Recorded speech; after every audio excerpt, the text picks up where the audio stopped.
Hey, what's up, everyone? My name is Lionel, and I'm your host for LT Productions, and you are watching I Watch You Watch. We are covering Married to Medicine. This is season 10. I think this is episode 11 or 12.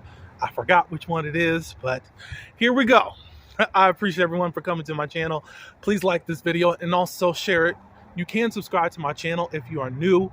Welcome, welcome, welcome, and welcome back to all subscribers that I do have. And anyone that's just lurking around, you can go and subscribe to, or at least like the video, and leave your comments below. I'm not going to be before you long for a couple reasons, but the first one is we got some meat on our plate at the end of the episode, and that's kind of thanks to Dr. Heavenly. You all can look at it two ways, and I think I know which way you guys are going to look at it at. And I would like for you guys to look at it in a different way. As far as what Dr. Heavenly is doing, Dr. Heavenly is trying to work. Anyway, so I don't know if we begin this episode, but I'm just going to state it as to how I remember what I was watching earlier today. Eugene plans a date for his wife, Toya. He decided to go to a flower arrangement making class.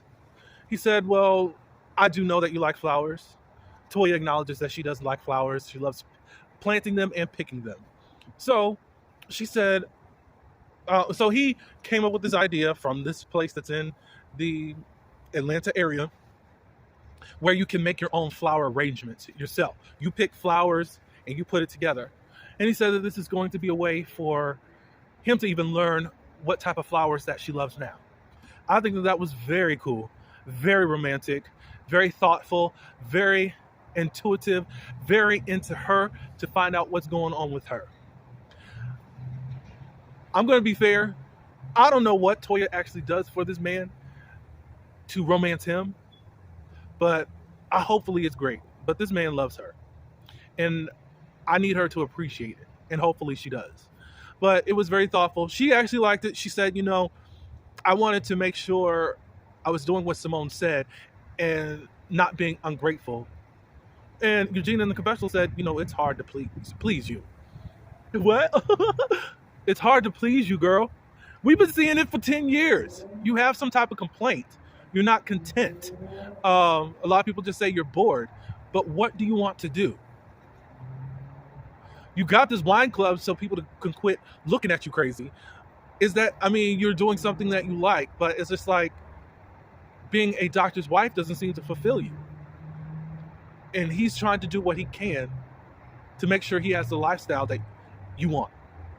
And I understand that there's balance and you need to still romance your wife and be there for it, because the day is done where men can just work, be the provider, and not act like he doesn't have a family at home that needs him past his wallet and putting a roof over their head.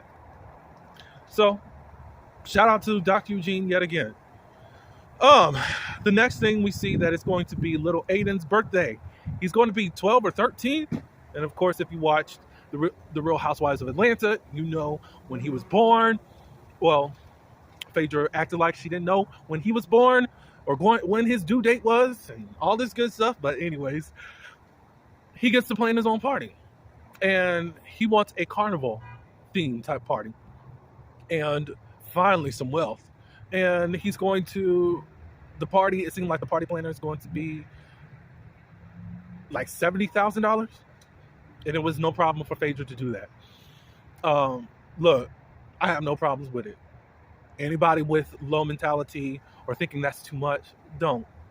As far as we know, these children don't act out at all. Now, I do think they get the rod sometimes. I do. But from what we know, they don't act out. So, anyways, do what you do for your child, Phaedra. So, I'm all for it. I like seeing it.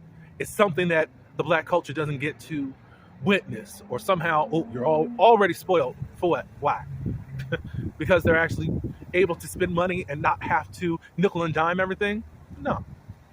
So, Dr. Heavenly and also Dr. Damon It's Dr. Damon's event, but there's a medical mixer that's happening tonight or on the episode. Dr. Heavenly, everybody guessed it. She got on this outfit that Phaedra and talked her into that is different for Heavenly. I don't know if it's flattering. I don't know if it's her. But we're used to her dressing a certain way, so I can't just knock it off. But possibly in another, if she had a stylish and someone that could do her up in a different way, it could fit her personality and fit who she is a little bit better. I'm not going to knock the dress, but I think how it was presented, it may have gone better on a different person. So, while there, Heavenly's trying to set up all these men to go on a date with Phaedra. Phaedra likes the young guys. Of course, Apollo was young. He was about 5, 6, 7 years ahead of you or behind you, even though you said that you were high school sweethearts. Anyways, so however that goes, because she was supposed to have a man and then he turned out to be an emoji. Later on, the women are talking amongst themselves. Alicia is talking a little bit about her husband yet again at how his mindset is. Toya is going to say, oh, he's very opinionated. Don't let you do nothing. And then Alicia, I'm so glad she came back and said, just like you. You don't seem like you're satisfied with your marriage and very opinionated. Shut Toya right on up. So, somebody who tried to argue with me on the timeline in regards to, okay, so Toya actually has an opinion about Phaedra. She has an opinion about Alicia, but she has not had one opinion about Sweet Tea. And they said, well, that's her friend. But you don't even have an opinion when you're by yourself with her. Like, you're very up her ASS. You're very up there. You're pampering her, getting her a massage, doing that hydration thing for her, did her pampering party thing for her. You've had not one objection. You laughed at a tag and how she fit in a wedding dress, but you have nothing to add.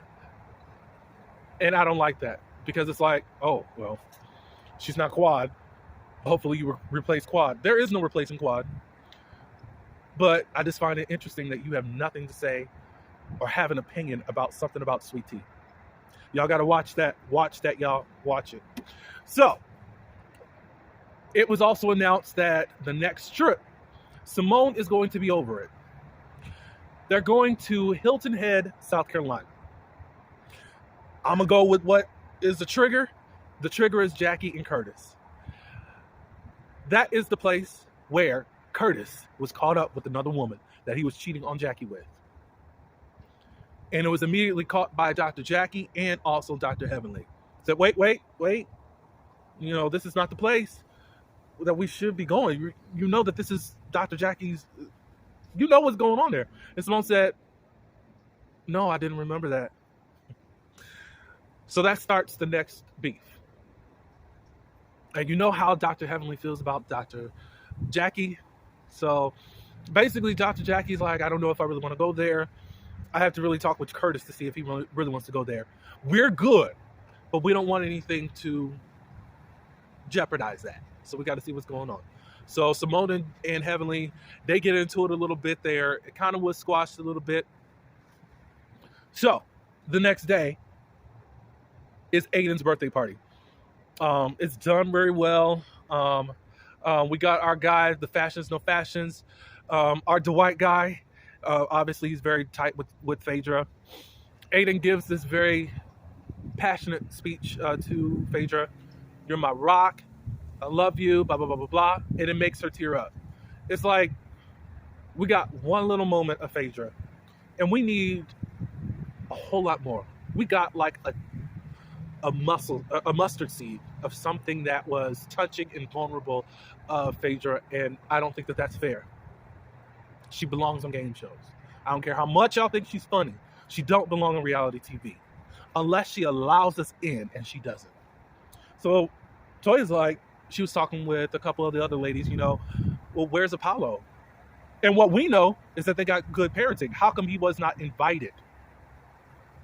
Nobody knows. It shouldn't even matter if he was in jail or something like that, is what she was saying. But I do want to know, why wasn't Apollo there? Why wasn't a gift sent? And I don't think that Apollo is the type of person to neglect his children like that. Nah. Nah. He would have at least called. And I need to understand why he's acting like nothing's really going on with Apollo. So, whatever. So, Simone and Cecil, well, Cecil's brother is in a town right now. He did go visit the boys and all that good stuff. Real tall guy. Of course, he's right at that cusp where men who wore fros and flat tops and all that still remain with it. My father was like that. He died with a fro. That was like 6-7 years ago. So he never let it go. He was born in 1944. But yeah, he's got all that going on, and he comes over, and Heavenly sees him kind of eyeing Phaedra, and she was like, "Oh, he's married, Phaedra. Don't even look at him. Don't. Why are you here? Where is a wedding ring? You need to do this." Da da da da da. He said that he gained weight, and that's why he has not been having his wedding ring on. A married guy with no ring in Atlanta. No. I don't care if you got a tie, one of those bread ties on there. No, make sure you got that ring on, even though it don't really matter to a lot of folks because they'll still come at you. So after that, Simone, Jackie, and Heavenly, they talk. And Heavenly gets into it because I want to hear what you got to say. Because you should know, if that's your friend, why would you even plan this trip? And again, she's like, it did not come to my head and all that good stuff. Simone's trying to defend herself. Look, you trying to come in on this 20-year relationship. And Heavenly's like, what that got to do with it? Something so traumatic and all that, and I'm just putting it out there. It's not the same, but what if something happened and Crystal, the one that, I think her name was Crystal, the one that Cecil almost lost his marriage over because she was tired of him. Simone was tired of him hanging out with her. It's either you get rid of this friend or we're not going to have a relationship or a marriage. What if she just start coming around or whatever? You weren't careful, Simone.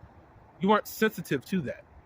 And my question is to you, Simone, okay, so now, it's in your mind, how come you didn't cancel it? How come we didn't go someplace else? But you're so into your friend and so conscious now. And I don't want to dismantle their friendship or whatever. I think that there are valid points. Y'all can call Heavenly jealous, always trying to get in their relationship. No, let's call some things out and let's really speak on it. Because look, that's a sensitive topic, and I think it should have been addressed. It should have been handled properly. But again, Curtis ended up telling Jackie later on when she brought it up, I don't really want to go there. I don't want this to be something that we still talk about. Jackie was like, I think it would have been okay if it was like me, you, Simone, and Cecil going there. But with this group, there's going to be people like Toya that's going to bring it up in a negative way. Some people said, well, if you're healed, you're healed. But just like she don't want people talking about she's cheating and all that, that could still be a soft subject that you don't really want to go down anymore, especially if you've gotten to a healed place. Again, I don't think that we should be going to Hilton Head at all. For that reason, and also, why are the black shows being depicted as being poor on Bravo? All of these trips are trash. It makes them look like they're poor. We don't get the fashions. We don't get the retail. We don't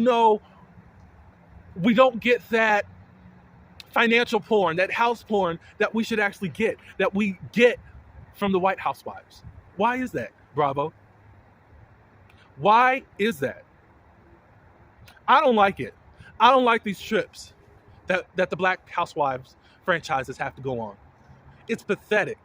and you guys have money. And now you're pushing this practically dead franchise, Vanderpump Rules, over a cheating scandal. You guys are getting endorsements and all this good stuff, advertisements, spinoffs, because of a cheating scandal. And you've never given Married to Medicine a chance. You've had spinoffs, yes you have, but you've always kept it over in the corner over there. And it's not cool. Y'all don't even use them. You don't even market them a lot. You don't even advertise. You don't. They don't get press. The press they got is from Dr. Heavenly on her lives with Carlos King. If they weren't doing what they were doing, even though people are mad, there wouldn't have been eyes on this franchise. You can say thanks Phaedra, but Phaedra has flopped on the show. I'm done with it because y'all really pissed me off as this mogul, if it's a mogul, I don't know if that's the right word, but y'all know what I mean. Y'all are too big to be acting the way that you all are towards certain franchises. 10 years in, and now people are starting to really tune in. That is bullshit. That's all I do have. Y'all let me know in the comments. Cuss me out for Heavenly or actually agree with me for once. You know, Simone could have been a better friend with this whole situation. Bravo needs to be a lot better with their shows. But let me know. But I appreciate everyone again for coming to my channel. Like this video and share it. Please subscribe to my channel and also leave your comments below. And until the next one, peace.